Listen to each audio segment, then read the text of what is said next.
This is my Mini Cooper S. I found it listed at auction, and although I didn't meet the reserve, I did manage to contact the owner, strike a deal and buy this car off the seller directly. All looked well. Car drove nice, no warning lights on the dash, had MOT until the end of the year, and it only had 74,000 miles. I was buzzing. Me and my mate Josh wasted no time getting the car cleaned and ready for sale. We even did headlight restoration, full body clay bar and a polish. After that, I listed the car for $2.5 grand, and the next day someone turned up and paid over asking price for it there and then. Is what I thought would have happened. What actually happened is radio silence. Now, although not ideal, it wasn't the end of the world because I was enjoying the car. I was using it to do my morning commute to work, so I figured there was no real rush. After reducing the price from $2,495 to $2,395, I did get a few inquiries in, including this chap who lived in London who really wanted the car. A phone call later deduced that he didn't have the full amount of money for the car, and if he could do a part payment now and the rest on payday. Now, I'm a pretty trusting guy, so to be fair, I probably would have been okay with that. He gave me copies of his driving licence, home address, his place of work, but you know, after a bit of back and forth, he decided not to proceed in case there was an issue that arose from the car.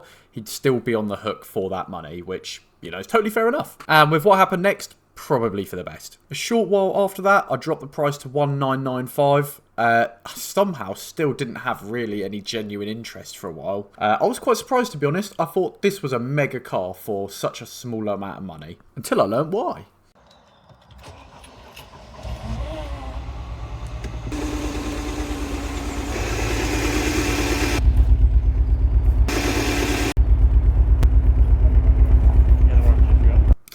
Yeah, my happy-go-lucky Mini decided to start misfiring. Now, there's a number of reasons why this could happen, ranging from fixes that could cost a few quid to possibly need to slap a whole new engine under the bonnet. It turns out these N14 engines in this car is not exactly what you'd call bomb-proof.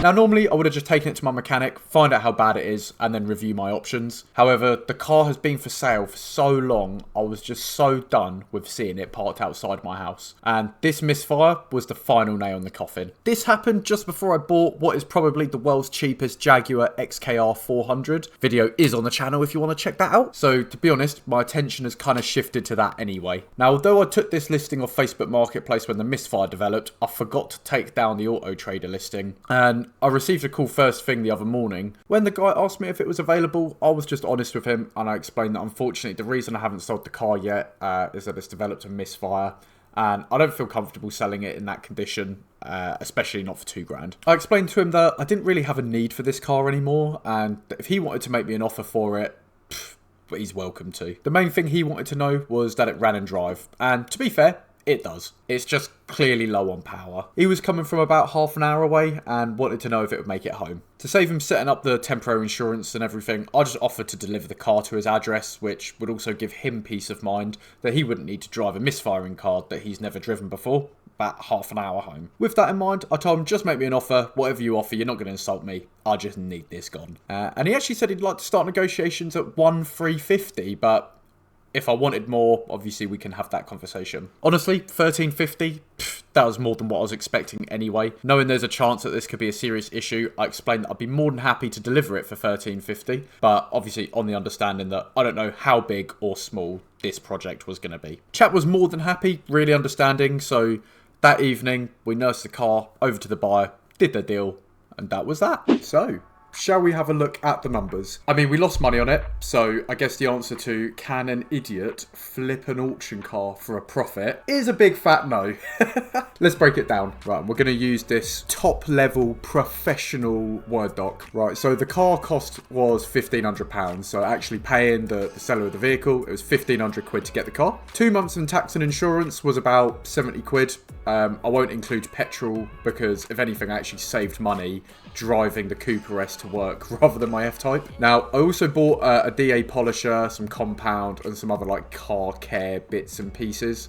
A lot of this stuff, I needed it anyway, and it can also be reused on future projects, but we'll just add on a little bit of mini tax for some of the materials that can't be reused, and we'll call it like another 50 quid on prep. So that takes our total to £1,620 actually invested into this car.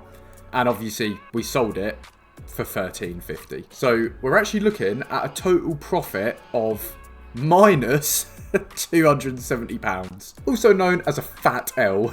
Oh, hang on, yeah, I should have scrolled down at that point. But you know what? 270 quid to drive around in a cool little car for a while, have my first go at polishing a car, and to have a potentially fatal issue come up and still come out, like, you know, not really that much upside down.